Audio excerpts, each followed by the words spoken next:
Umaga po sa inyong lahat at happy Sabbath po. So, upang ating umpisahan ng ating Sabbath school, tayo nagsiawitan. I sing the mighty power of God, hymn number 51.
Here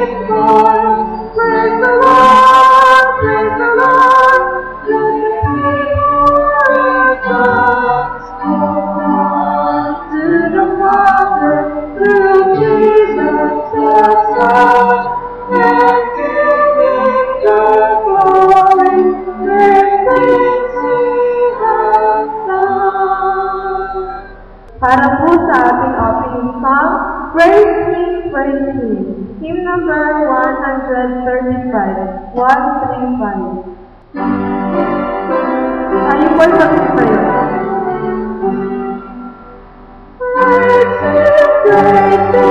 Jesus is blessed Redeemer, sing over this wonderful love of faith. As the angels glory, from the Lord, give to His holy name. Let us shepherd, choose to guide His children, and His arms sing, as the Lord. Praise Him, praise Him, love is a celebration. Praise Him, praise Him, every joyful song. Praise Him, praise Him, Jesus the blessed Redeemer. All things sing, love for the bread of God.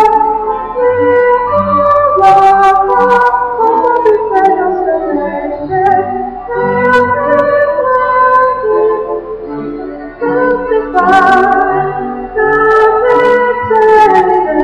Jesus the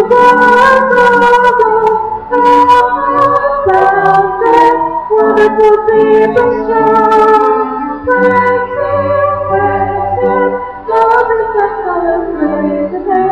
Praise Him, every joyful song. Praise Him, Jesus the blessed Redeemer. For God, love is a fantasy. Jesus, Savior, reign forever and ever. Coming, love and simplicity. Love is coming, over the world and Zion. Glory, unto the Lord below. Praise Him, praise Him, love is excellent greatness. Praise Him, every joyful song. Tayo po'y lumuhod sa ating panalangin. Panginoon, makapangyarihan mo sa lahat. Maraming salamat po sa araw ng Sabat na ito na ibinigay mo sa amin. Salamat po, Panginoon, sa araw na ito na kami po ay makapagpuri-puri sa inyong kalalang pangalan. Panginoon, samahan niyo po kami sa mga araw na ito. Nawa po marami po kami matutunan at nawa po, Panginoon, ang iyong presensya ang namumabay sa amin sa buong araw na ito sa paglilingkod po natin sa inyo. Inyo po kami patawarin sa aming mga nagawang pagkukulang, pagkakasala. Ito po kami dalangin sa matamis ng pangalan na ito. Happy Sabbath sa inyong lahat, mga kapatid. Happy Sabbath. At welcome po muli sa ating Sabbath School Service. Mali po ba natin i-extend na ating makamay sa ating mga tabi upang batiin sila ng Happy Sabbath. Ako po ay masaya dahil tayo po ngayon ay sama-samang muli na nagpunta dito sa ating bahay-sambahan. Nawa po ang bawat isa sa atin ay magkaroon po ng masayang puso para po sa paglilingkod sa ating Panginoon. Maraming salamat at Happy Sabbath. Welcome din po sa ating mga bisita at mga regular visitors. We are traveling to heaven and standing on the current on the way. It's not a miserable, but the Savior is with us.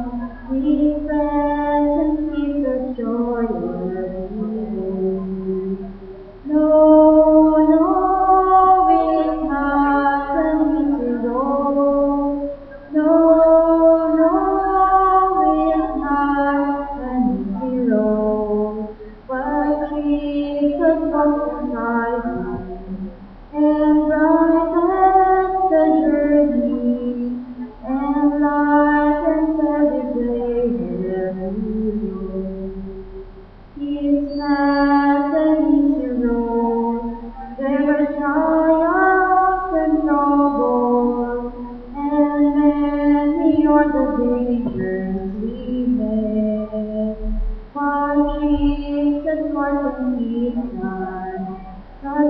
addicts and hormones, and soon the rocket not for our feet. No, it's not an easy road. No, it's not an easy road. But Jesus walks beside me, and I have the journey, and I can serve everywhere we go. No, it's not an easy road. No, it's not an easy road. But Jesus walks beside me, and I have the journey, and I can serve everywhere we go. Happy Sabbath muli. Ngayon po ay investment. Actually, sabi sa akin ni Kuya Sam kahapon, hindi daw po matutuloy yung investment kasi meron po yata survey. Then nung gabi, sinabihan ako ni Kuya Sam, tuloy na. So ayan.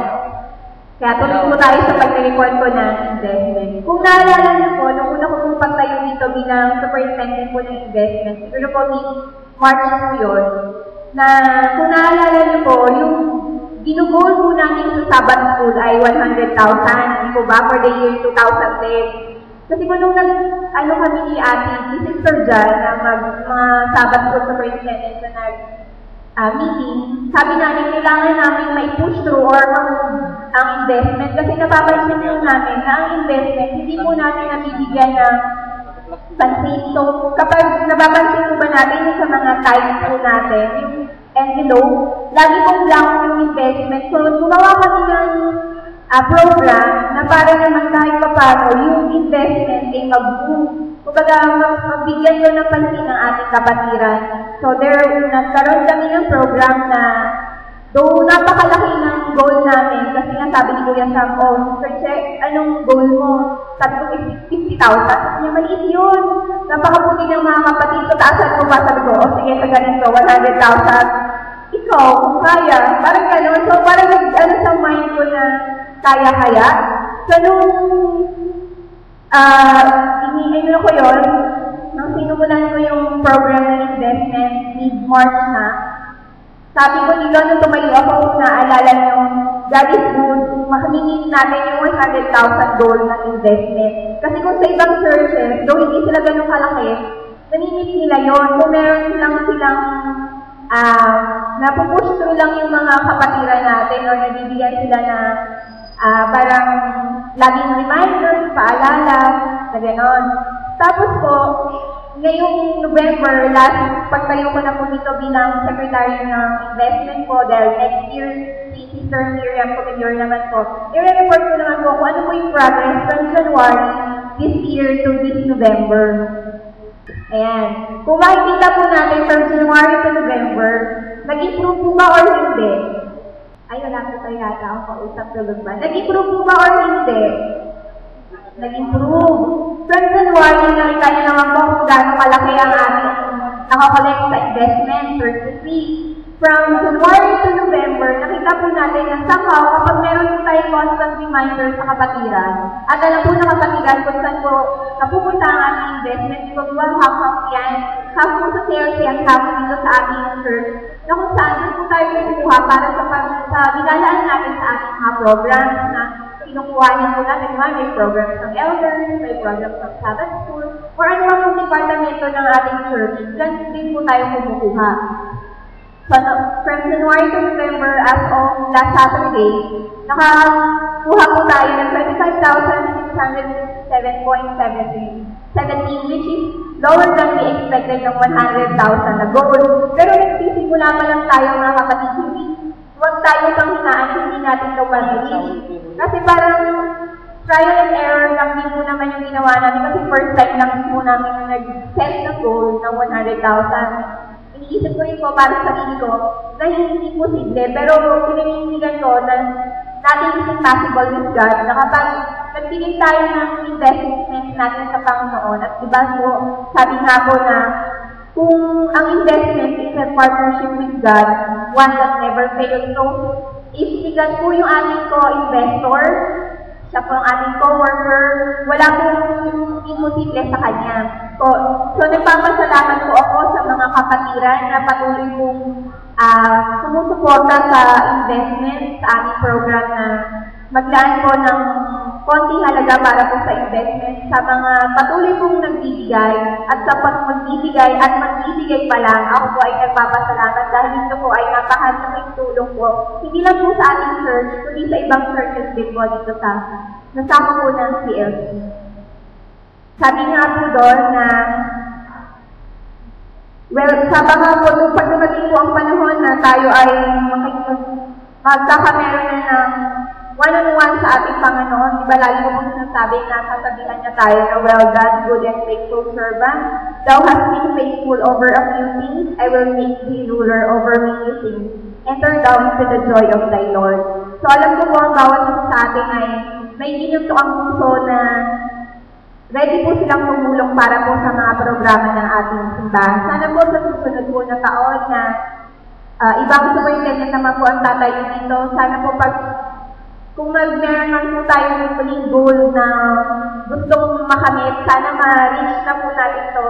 Pero ako po ay hindi po ako nawawala ng pag-asa. At alam ko po na natin is possible with God na kung tayo ay magbibigay ng konting blessings para sa iba. Alam ko kung tatapatan po ito ng Panginoon ng napakarami pang blessings. Maraming salamat at happy Sabbath po. Tayo po pala ay mag-usig na sa ating lesson na Brother Pascual. Ni Brother Pascual. Magandang umaga mga kapatid. Magandang umaga po. Okay, happy Sabbath sa inyong lahat. Sabbath. Ay dadako na po sa ating leksyon. Ang ating po ibang mga kapatid sa likod. Wala dito. Ang bayan natin si Nanay Luis Acori. Doon po sila nagkaroon ng pagpupulong. Tapos yung iba yata, Brother Eli ay nasa kabila. Kabila naman. So, talagang lahat-lahat tayo. Kaya ngayon, hindi tayo magandang. Pero sa tingin ko, mamaya-maya ay darating na rin ang iba natin natin. Ang ating mga attendants, kahit na ilan ay atin pa rin pong i-check ang ating mga kapatid. At bago ako magpatuloy mga kapatid sa ating pong leksyon, ay mamayang hapon ay Brother Eli, doon tayo sa Basis. Announce ko din. Okay, so ngayong umaga mga kapatid ay napakaganda ng ating leksyon. Ito ay pinamagatang Resma, the influence of faithfulness. Pero bago tayo magpatuloy, dahil ko pong anyayahan ang bawat isa na tumayo, tayo po ay mananahan. Makapangyarihan at makabagod po namin ng Diyos. Lubos po kami nagpapasalamat sa mga oras na ito na kami ay inyong ihatid sa dakong ito upang kami ay tuloy na sumamba sa inyong bilang pangalan. At magkaroon kami ng pagkakataon na makapag-aral ng inyong mga salita. Gayon din kami mga magkakapatid ay magkaroon ng fellowship upang kami ay magpalakasan sa isa't isa sa aming po mga pananampalataya ko. Sa mga oras na ito, salamat sa pagdating niyo kami sasamahan sa aming pag-aaral ng inyong leksyon na kami ay inyong tutulungan buksan ang aming mga pusong kaisipan na maunawaan namin ito at makapagpapatibay sa aming mga pananampalataya. Salamat sa inyong presensya, sa inyong pakikisama at sa mga pagpapalang ipagkakaroon sa amin sa buong hapong ito ng pananampalataya. Sa pangalan ng aming Panginoon Jesus. Amen. Okay, salamat mga kapatid. Tayo ngayon ay tatalakay ng mga pangyayari sa buhay ni Resma na ito ay sabihin natin kakaiba na pangyayari sa buhay ng isang tao na sa kabila po ng sabihin natin isa lang sa pinakamalungkot na karanasan na naranasan ng isang ina ay nanatili po siyang naging matapat sa Diyos. Kung atin pong babasahin ang kasaysayan ni Rispa sa atin pong mga babasahin dito po sa 2 Samuel chapter 3 to 11 at iba pang mga talata, ay mapapansin natin na ang buhay po ni Rispa ay sabihin natin isang buhay na napakahirap sapagkat number 1, itong si Rispa ay isang concubine. Siya ay isang ano ba tawag yan sa atin, Brother Richard? Kabit. Alam niyo, pag ikaw ay kabit, mababa talaga ang tingin sa iyo. Medyo okay naman si Rispa kasi kabit siya ng hari. Hindi naman siya basta-basta na kabit lang. Kabit siya ng hari. At itong si Rispa ay nailagay ang kanyang buhay sa isang napakatindi, sabihin natin, malungkot na sitwasyon ng mga kapatid. Sapagkat habang siya ay kabit nitong ni Saul, ay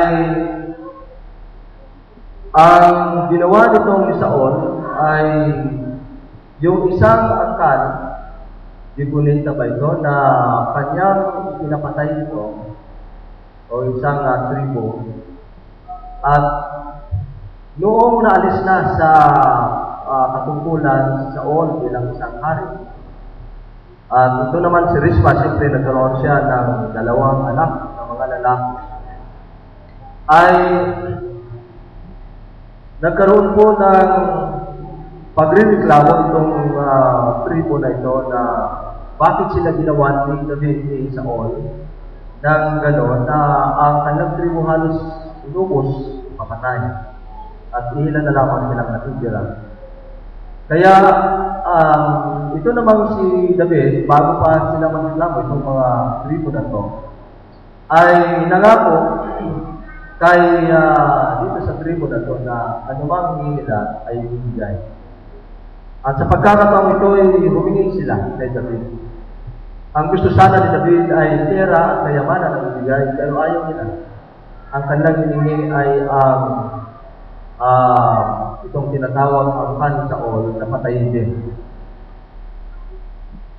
At nagkataon mga kapatid na itong anak ni Rispa na dalawa, na lalaki, ay isa sa hinihingi. Kung ikaw ay ina, kapatid, ano kaya mo yung mararamdaman? Mga kapatid. Pero ano ang nangyari? Ang ginawa ni Rispa sa halip na siya ay mag-rebelde kay David.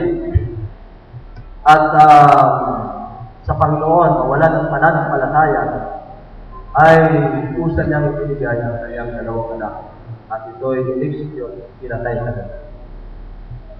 Malungkot na karanasan mga kapatid.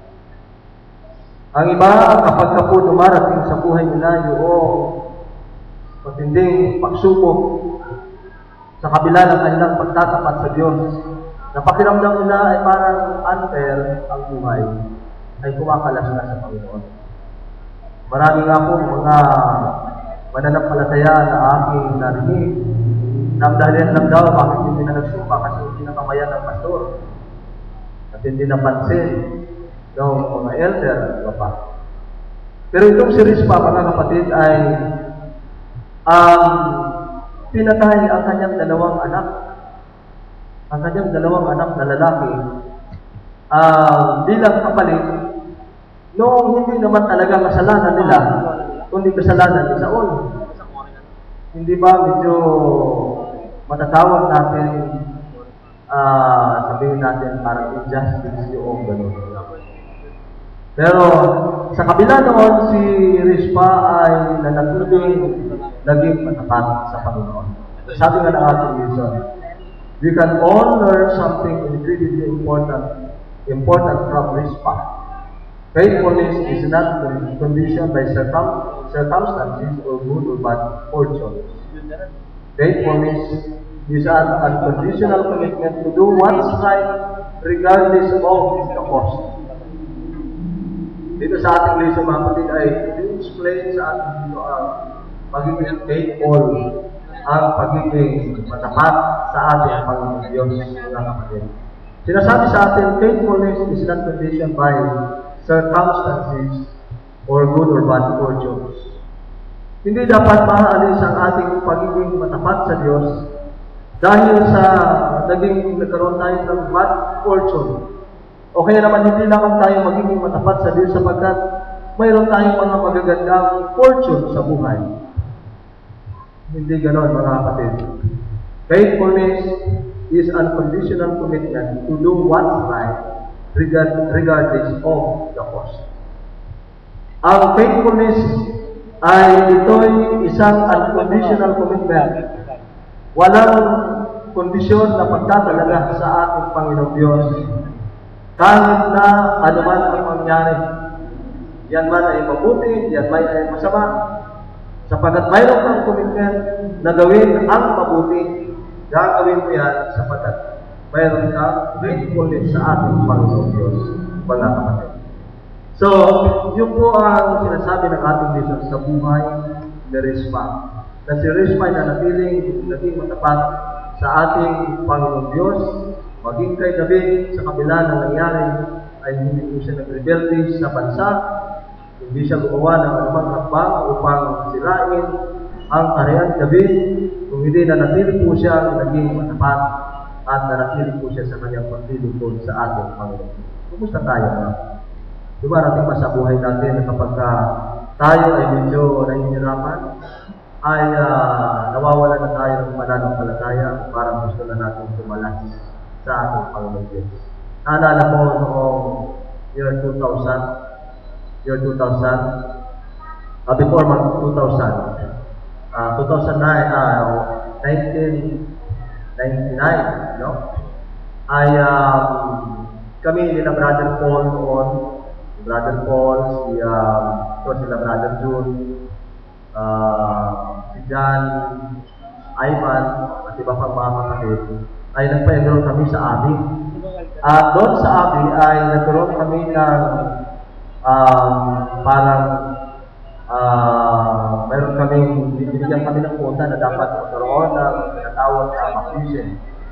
Kaya ako naman, ang ginawa ko ay naman hindi pa kami gano'n sa pagbabayad study, ay inatihati namin yung lugar sa AA. Ako at si Brother Paul ay pumunta doon, pagdak sa maisip ko, at ang ibang mga kapatid ay pumunta naman sa ibang lugar para mag-Bible study. Sa madaling salita ay before pa year 2000, January, ay mayroon na kami anim, kung hindi ako nagkakamali, kasama yan sila Brother John na nabaptize, Brother John na Muslim, na naalala ko, at iba pang mga kapatid, na sila yung nabaptisuhan, anim sila. At ako naman ay tuwang-tuwa sapagkat nagkaroon kami ng baptism. Very active kami noon. Nagkaroon pa nga noon ng tuwing hapon, isa sa aming naging project, sa aming pag-aaral sa amin, ay mayroon kaming question and answer discussion dito sa church. At naging maganda naman ang result ng mga kapatid. Pinakalakay namin ang mga doktrina tungkol po sa ating iglesia. At pagkatapos noon, magtatapos na ang aming pag-aaral at magkakaroon ng graduation, ay sabi nila maganda ang resulta ng ating pag-aaral. Si Brother John ay cum laude, ako din, kasama doon, si Brother Ivan, hindi ko matandaan. Basta maganda. Kasi maganda ang aming baptism. Pagkatapos noon ay bago pa po dumating ang graduation, ang aking asawa naman nagkasakit. Talagang lungkot ako, mga kapatid. Kasi sabi ko sa Panginoon, bakit sa kabila ng aking pagsisikap na maglingkod sa iyo, ay pinayagan mo na magkasakit ang aking asawa. Hindi basta-basta ang pagkakasakit, mga kapatid. At sabi ko, hindi na yata maganda. Nanghina ako sa pananampalataya. Dumating ang punto na sa loob ng mga buwan na yan, ay hindi talaga ako tumatayo minsan sa pulpito. Kahit na nire-request ako ng mga kabataan at ng mga kapatid, hindi na ako tumatayo dahil nagtatampo ako sa Panginoon. Lungkot na lungkot ako, mga kapatid. Parang ayaw ko na maglingkod sa Panginoon. So, sabi ko, ayaw ko na maglingkod. Mabuti na lang sa pamagitan ng mga panalangin ninyo, mga kapatid, ay nakabawi rin ako at narito na lang dito sa Panginoon. So, itong series pa, mga kapatid, ay napakaliit na bagay kumpara sa aking karanasan. Sinuntis siya na mamatay ang kanyang dalawang anak, hindi naman kasalanan, no? Kasalanan sa ulo. Mga kapatid, kasalanan sa ulo. Hindi naman kasalanan ng dalawang anak ni Rispa. At hindi rin lalo ang kasalanan ni Rispa. Pero sa kabila noon, si Rispa ay nanatiling matapat sa Diyos. Nanatiling po siya matapat sa Diyos. Hindi siya nawala ng pananampalataya sa Diyos. Nananampalataya siya na namatay man ang kanyang dalawang anak. Marahil nananampalataya siya. Hindi bubuhayin mo ng Panginoon at pagdating ng panahon, makakapit niya rin ito. Nananampalataya, maraming siya na si Jesus ay darating, mayroong darating, bubuhayin mo rin ang mga patay. Kaya, lalo na kaya tayo, mga kapatid, sa ating pagkakataon ito, kung saan ang pag-aaralan natin ang mga buhay ng mga tao ito. Bagamat ang mga tao ito ay sabihin natin, very misfortune ang kanilang buhay. Good divine charisma. Isang tabi. Pero sa halip na siya'y magmukmuk sa tabi, si Rispa ay hindi nawala ng pag-asa at siya ay nag-acto ng pananampalataya. Hindi po siya nawala ng pananampalataya. So, ito po ang misyon na nais dalhin sa atin ngayong umaga. Na tayo po ay mananatiling dapat na nagtatapat sa Diyos. Hindi dahil sa tayo ay binigyan ng mga pagpapala, kung hindi dahil sa nais talaga natin magtapat sa Kanya. May mga pagkakataon na gusto lamang natin magtapat sa Diyos sapagkat napipilitan tayo, sapat natatakot tayo, baka tayo may impyerno at iba pa. Natatakot tayo na mayroong mga consequences na maaaring mangyari sa atin, baka tayo ay mapahamak, kaya napipilitan tayo magtapat.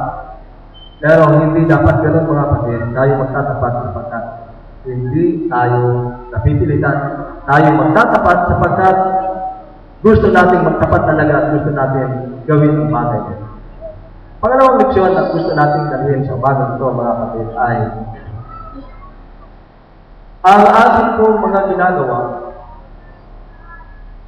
mabuti man ito o masama, ay nakaka-apekto sa ating kapaligiran at sa mga tao na nakapaligid sa atin. Siguro magtatanong tayo, bakit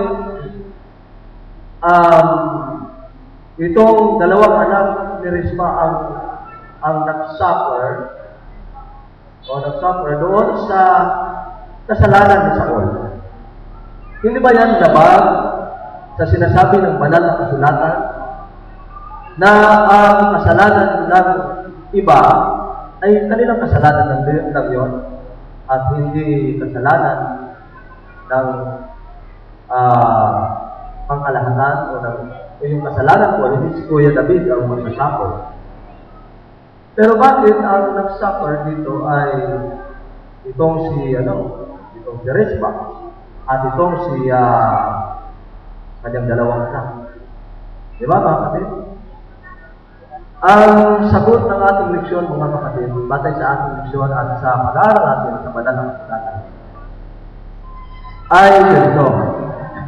Ang lahat po ng ating mga ginagawa, mabuti man o masama, ay nakaka-apekto ito sa lahat ng mga tao na kapaligid sa atin. Lalo na po ang ating tinatawag na mga mahal sa buhay. Ang ating mga mahal sa buhay. Ang mga tao na kapaligid sa atin, halimbawa sa iglesia, ay naapektuhan din sila sa lahat ng ating mga ginagawa. Kaya, mag-ingat tayo sa ating mga ginagawa, mga kapatid. Akala niyo ganun-ganun lang yun? na tayo ay minsan ay nagiging, sabihin natin, hindi tayo nagiging pino o kaya naman hindi tayo nag-isip sa ating ginagawa. Parang we just take for granted sa ating mga ginagawa na akala natin wala lang yon. Malaki ang epekto nito sa lahat ng mga nakapaligid sa atin. Isipin ninyo, dahil sa kasalanan ni Saul, ay napintuhan itong mga tao ito walang mga kasalanan. Halimbawa, ganito mga kapatid, i-apply natin sa ating personal na kalagayan dito ngayon sa iglesia. Ako bilang elder ng church, ay mayroon akong ginawang kasalanan. Palagay ko kaya mga kapatid, hindi kayo maghihina sa pananampalataya? Maghihina din kayo. Meron akong nabasa sa diaryo napagkamalan lang na pastor, yung nagpakamatay, ay gano'n na lamang ang paglulumo ng mga kapatid. Hindi naman talaga pastor Pero gano'n na lamang ang palungkutan at discouragement na naramdaman ng mga kapatid. Lalo na kaya kung ang isang pastor, lalo na kaya ang isang hari, mga kapatid. Kaya itong si Saul ay bilang hari, naapektuhan niya ang maraming mga tao dahil sa kanyang ginawang kasalanan. Kaya matakot tayo buo ng kasalanan, mga kapatid.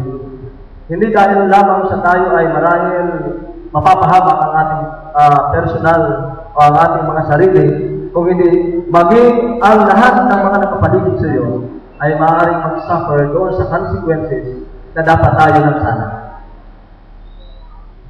Ayan po ang isa sa mga leksyon na nais dalhin sa atin ang ating leksyon, mga kapatid. Maging maingat tayo sa lahat ng ating mga decision makings at sa lahat ng ating mga ginagawa, sapagkat ang lahat ng mga nakapaligid sa atin, ng mga tao, ng mga nakakakilala sa atin, silang lahat ay maapektuhan. Ayan po mga kapatid, silang lahat ay maapektuhan. Lagi kong sinasabi, kung ako'y pupunta sa impyerno, ako na lang mag-isa sana Ako na lang mag-isa. Pero kung ako'y pupunta sa langit, gusto ko sana kasama kayo lahat. Kung pupunta sana ako sa impyerno, ako na lang mag-isa. Pero hindi mangyayari yun, mga kapatid. Kung ako ay mag-decide na pumunta sa impyerno, marami rin ako madadala sa impyerno. Ayan po, mga kapatid.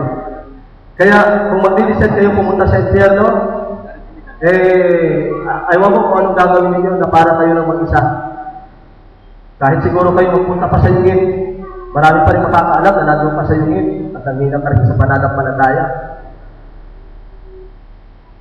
Mga kapatid, mag-ingat tayo sa ating mga ginagawa sapagkat ang lahat ng mga tao na kapaligid sa atin, silang lahat ay maapektuhan sa mga consequence na maaaring tayo lamang dapat sana ang mag-suffer noon. Pero dahil nga po sa lahat, sa prinsipyo na ganyan, at sa isang natural na outcomes, kapag po tayo ay gumagawa ng tinatawag na maaaring kasalanan o kaya naman hindi kasalanan, lahat ng mga nakapaligid sa ating mga kapatid ay naapektuhan, maaaring mabuti o maaaring masama. So, yun po ang isa sa mga leksyon na nais natin dalhin sa umagang ito sa ating pag-aaral. Doris has suffered terrible loss. She courageously defended the bodies of her sons from marauding animals until King David responded by burying the bones of Saul and his son, bringing both justice and peace to Israel.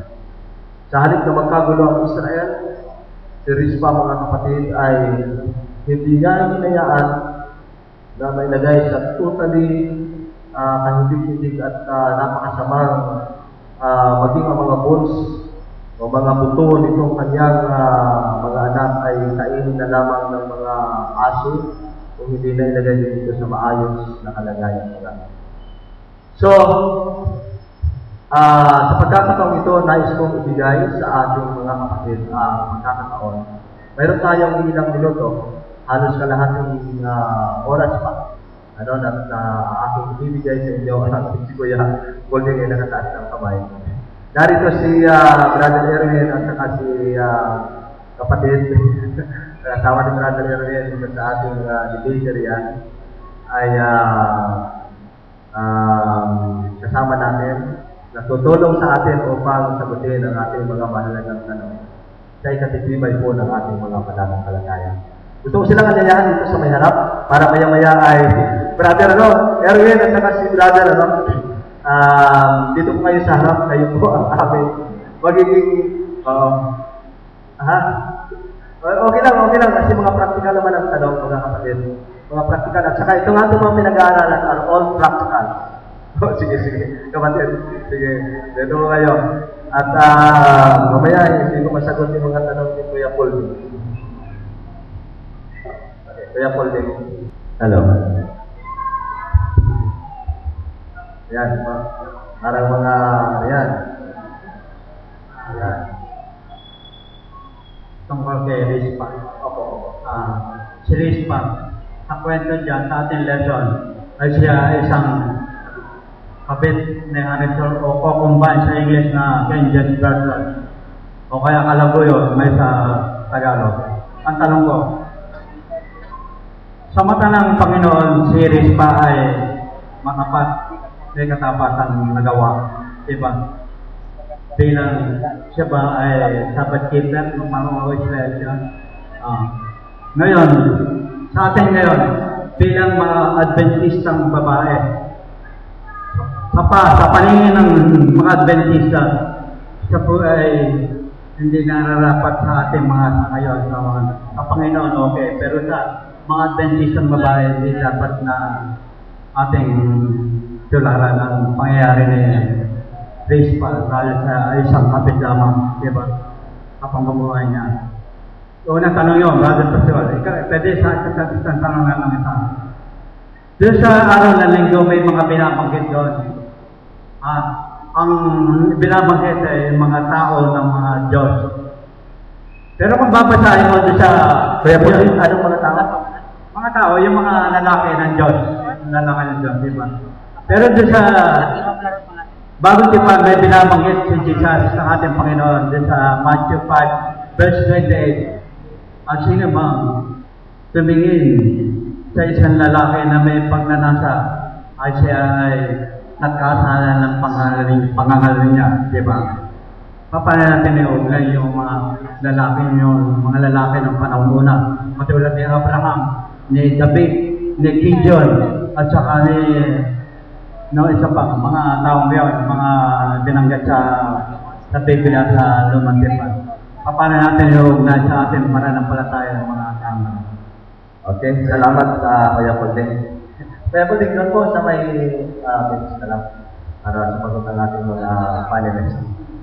Okay, ang tanong ay ganito. Si Abraham daw ay tao ng Diyos, si David, si Solomon, si Gideon, at iba pa. Si Gideon yata hindi nagkaroon ng mga kabit. Wala akong mabasa. Asawa. Isang kabit. Si Joseph hindi maraming asawa. Si Joseph sa Bible. Siya nga ay pinipili sana yung asawa ng Potiphar, Mrs. Potiphar. Pero ayaw niya. Bago pasagutin natin ang ating mga taga-sagot ngayong umaga. Gusto kong sabihin sa inyo mga kapatid na ang mga tao ito, na mga binabanggit sa Biblia ng mga tao ng Diyos, hindi po sila naging tao ng Diyos dahil sa kanyang pangangabit. Ha? Tandaan ninyo mga kapatid yan, ha? Hindi po sila naging mga tao ng Diyos dahil sa kanyang sila ay maraming asawa.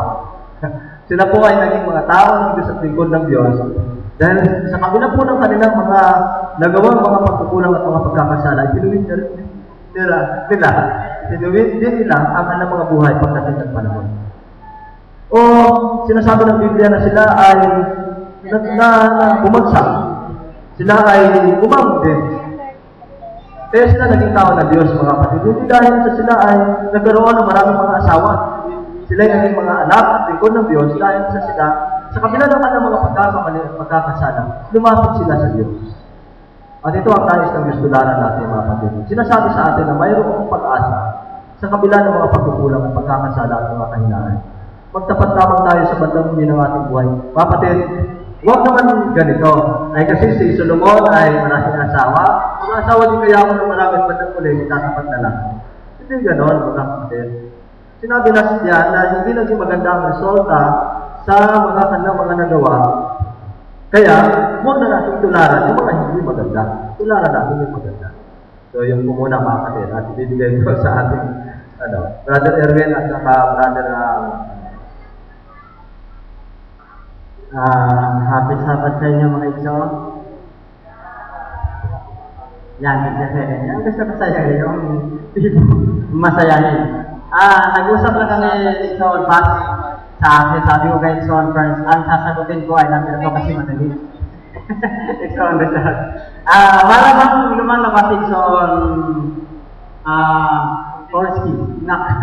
Para bang lumalabas igso na ang bayan ng Diyos ay hindi na nagkakasala. Parang gano'n, no? Pero matatandaan natin, gaya ng nabanggit pa, hindi sila tinawag para dahil doon sa kanilang pagkakasala. Kundi tinawag sila dahil sa, dahil sa sila ay matuwid na tao, ngunit dumating ang panahon na sila ay nagkakasala. Ang tanong, ang mga matuwid ba sa banal na kasulatan ay hindi nagkakasala? Tingnan natin, kung mayroon po kayo mga banal na kasulatan, sa aklat ng Ecclesiastes, Kapitulo 7, talatang 20. Ganito po ang nakasaad.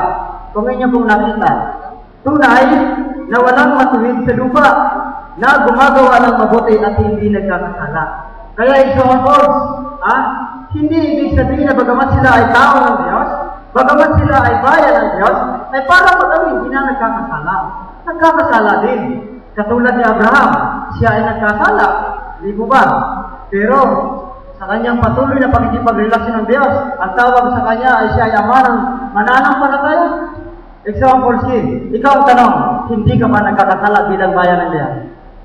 Ayan, maraming salamat ikaw. Okay, salamat, Brother Erwin. Kapatid, kung mayroon kayong idadagdag sa ating leksyon na, hindi ko tanong, baka mayroon po kayong idadagdag, sabihin po ninyo, mga kapatid, para naman yung napag-aralan, at nakabalot-balot yan ay share natin sa mga kapatid. Isang week natin ito pinag-aralan, kaya alam ko mayroon din kayong mga idadagdag. Hindi ko tanong. Kuya, ano yan, idadagdag mo? Tanong? Sige, tanong. Tala dito sa ating sinasagot. May tanong dito si Brother Erwin, kaya gusto kong siya papasutin ko. So, simple lang po ang tanong ko. Tungkol po kay David, Bathsheba. So, marami po dyan sa Biblia na mga hari. Sila po lahat nagkasala.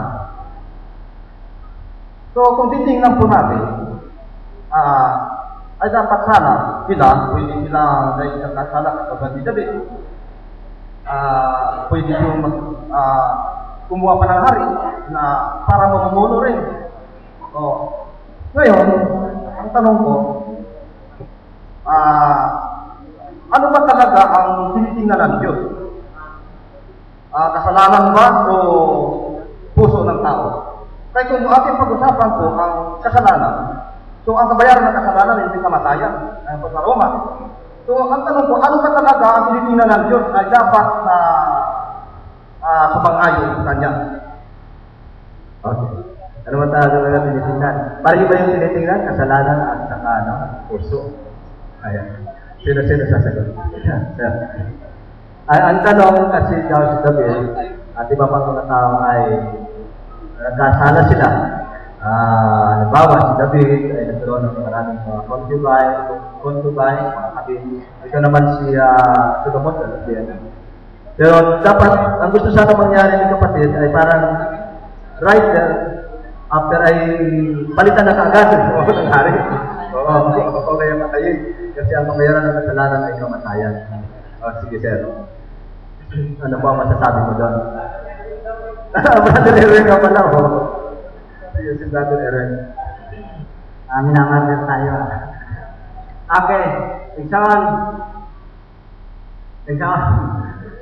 Kung baga yung parang kung nagkakasala ang tao ay patayin agad, no?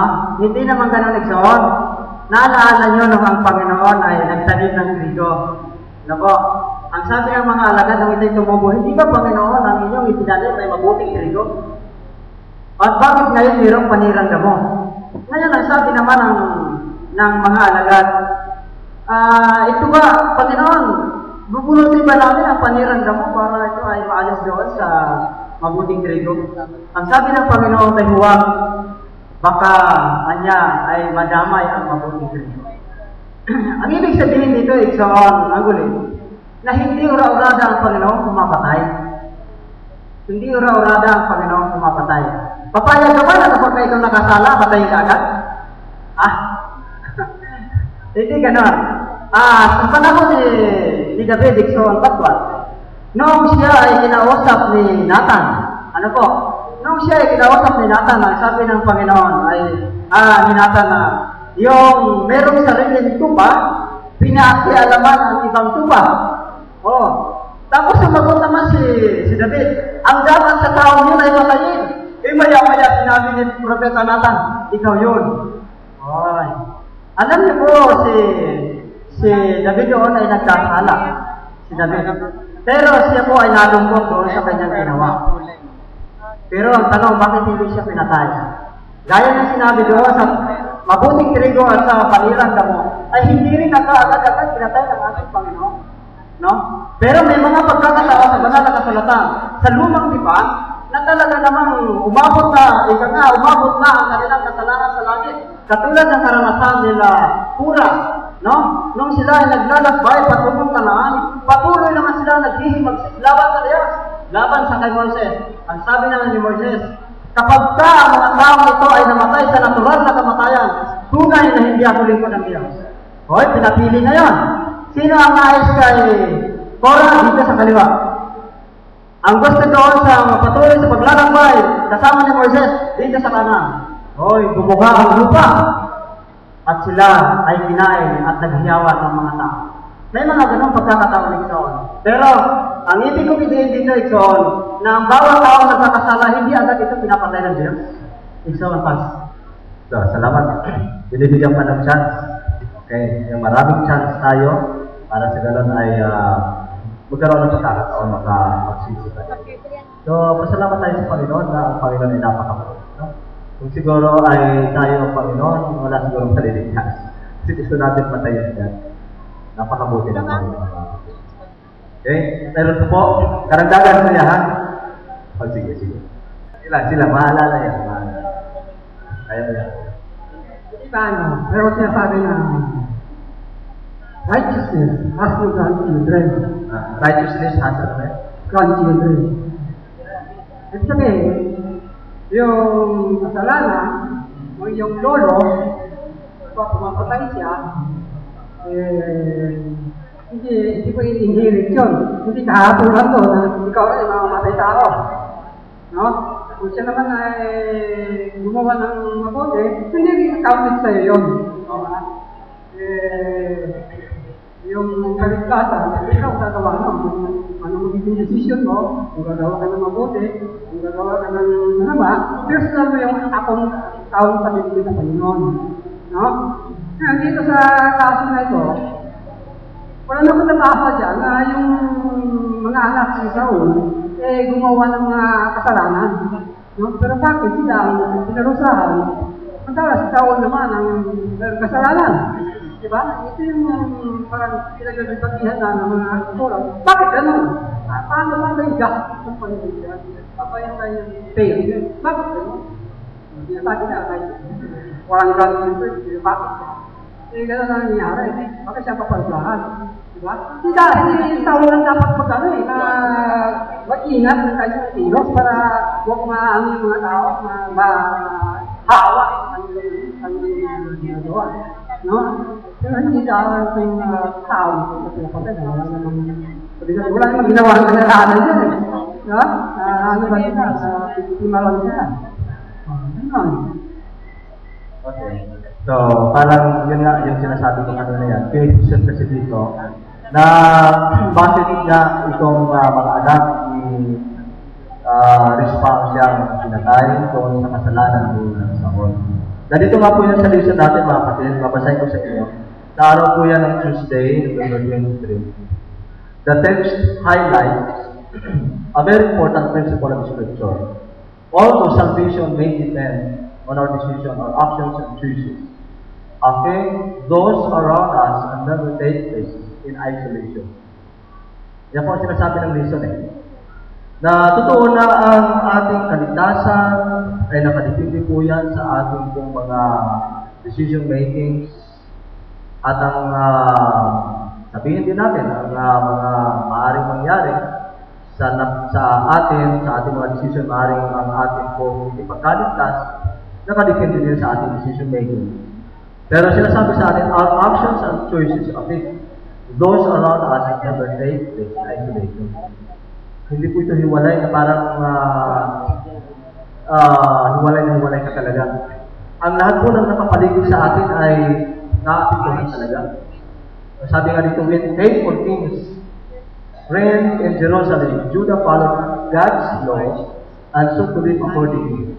On the other hand, unfaithful kings brought down in Israel. Di ba mga kings sa panahon yon, kung sila'y nagtatapat sa Diyos, yung mga lingkod din, yung mga constituents nila, yung kanilang mga nasasakupan, naglilingkod din sa Diyos nagtatapat din sa Diyos. Pero noong ang mga kings ay hindi na nagtapat sa Diyos, pati din yung mga nakapaligid sa kanila, hindi rin nagtapat. Kasi nakaka-apekto talaga mga kapatid ang ating mga ginagawa. Kaya nga, ito ang mission natin ngayong umaga mga kapatid. Maging maingat tayo sa lahat ng ating mga ginagawa sapagkat ang lahat ng mga nakapaligid sa atin na apekto. Kaya ganun po ang nangyari.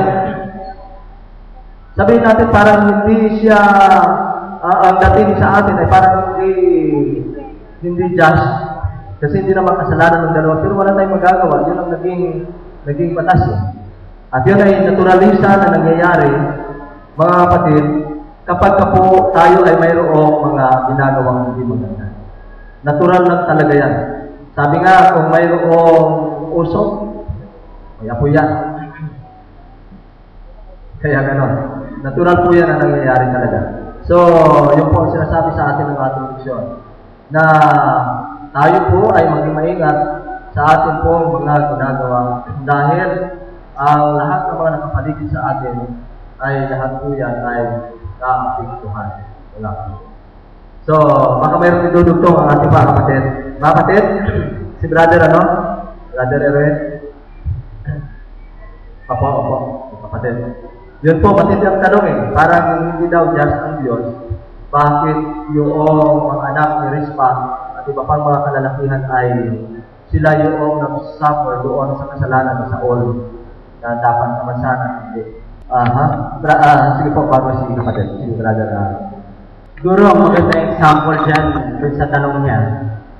Di ba, minsan, yung tatay, malaki ang utang sa Bombay, kunyari, hindi sa Bombay, basta may malaking pinagkakautangan, hindi makaganti yung pinangutangan dun sa tatay, magaling tumago, kung saan-saan, ang ginantihan yung anak, hindi naman niya alam na may utang yung tatay.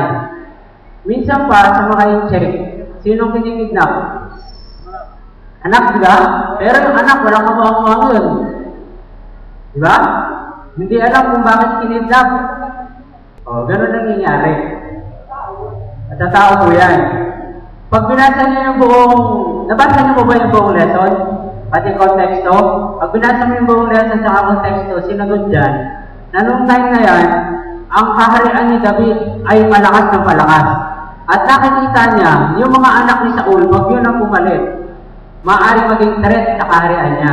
Kung kaya, sinabi rin sa lesson, na hindi naman talaga directly sinabi na si David, hindi mismo directly sinabi ng Bible, ni si David na sa isip niya talagang ipapatay na talaga yung anak na walang kamukhang-mukhang.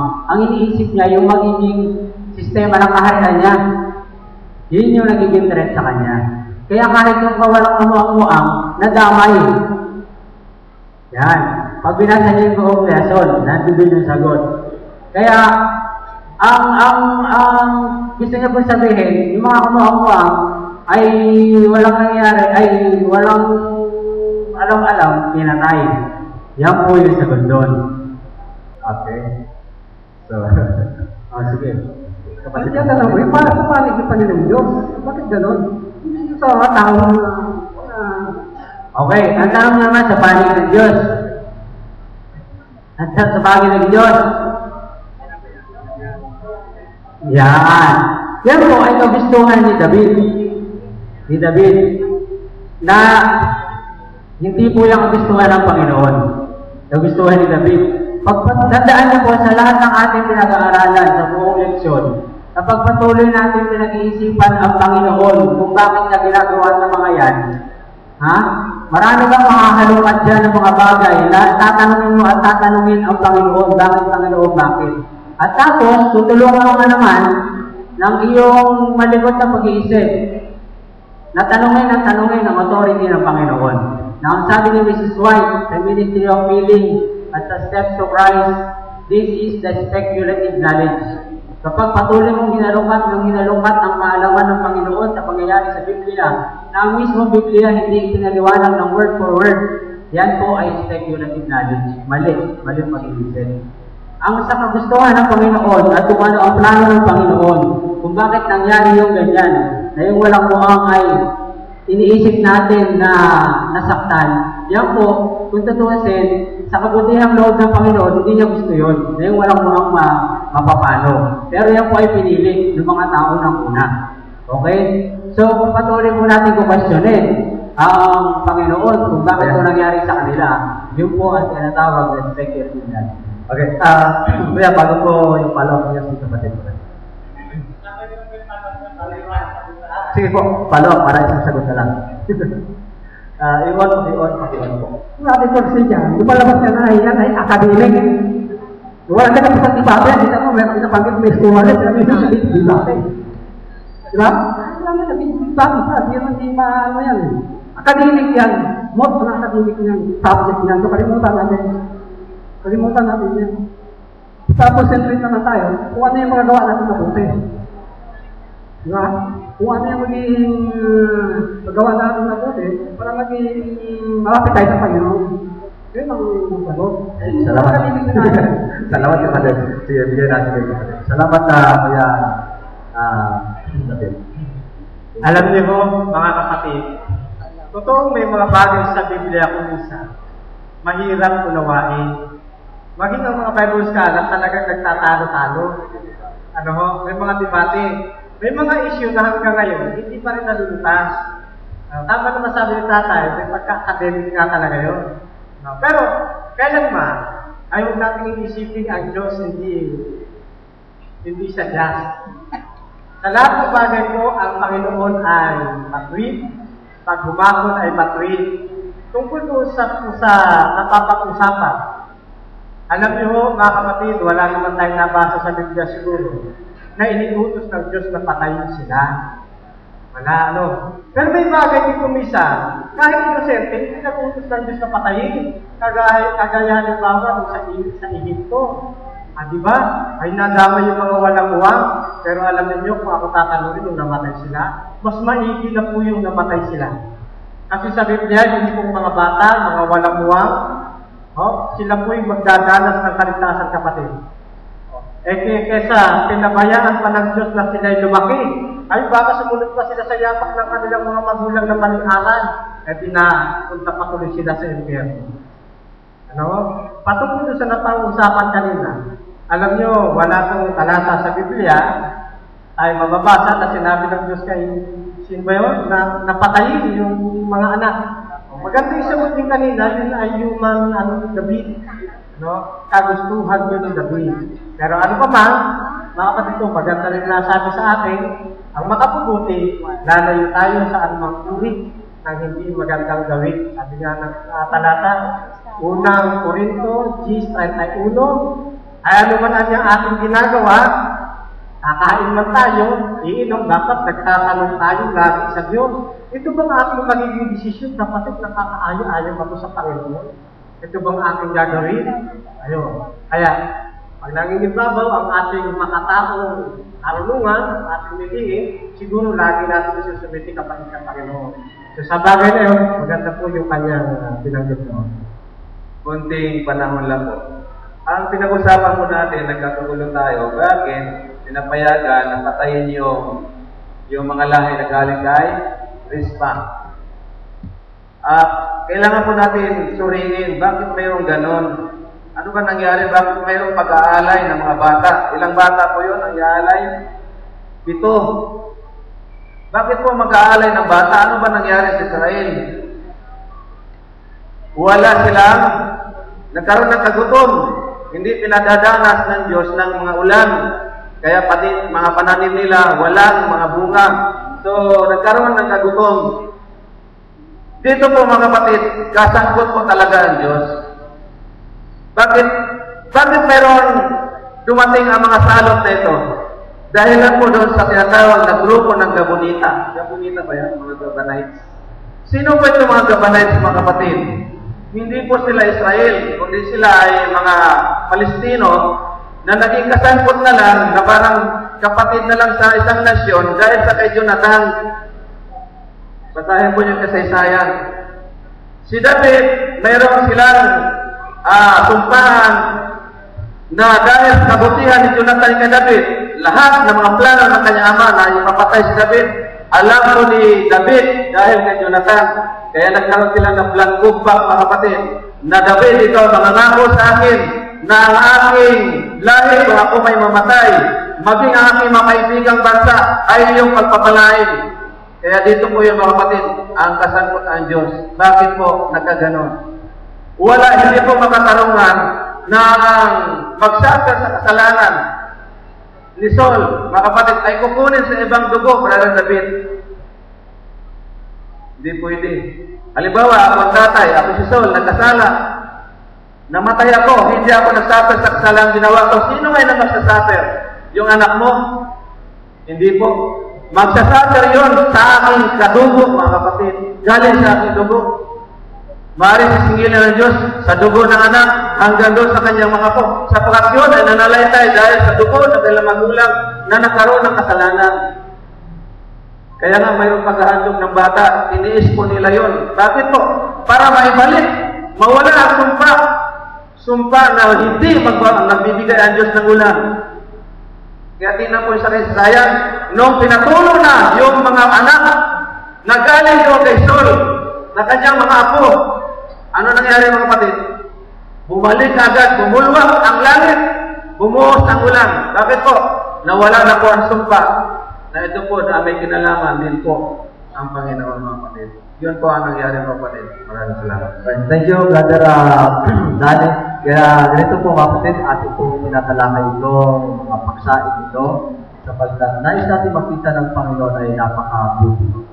At siya ay sa halip na siguro tayo mag-isip na ang Diyos ay hindi just, ang Diyos ay just. Ang Diyos ay mabuti sapagkat binibigay niya, mga kapatid, kung ano yung nararapat. So sa ating pag-aaral ng lesson, sinasabi sa atin na tayo magtiwala sa Diyos. Huwag natin siyang pakhudahan sapagkat ang Diyos ay napakabuti at ang kanyang iniisip ay para sa kaligtasan po ng lahat ng mga tao.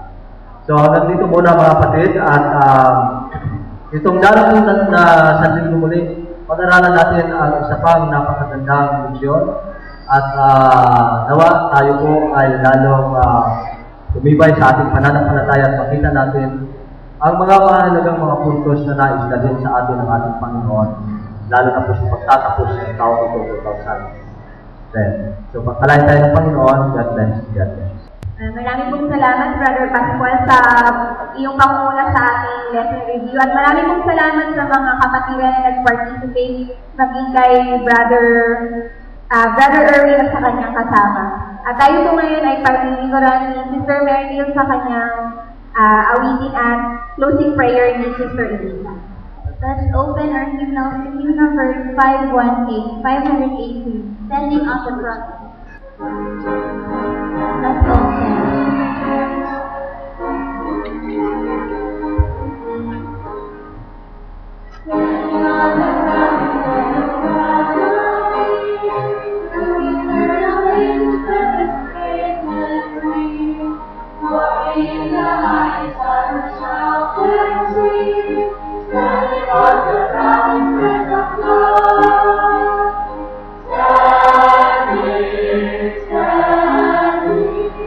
Standing on the promises of God,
Salamat po ang banal sa napakagandang lesson na aming napag-aralan ngayong umaga.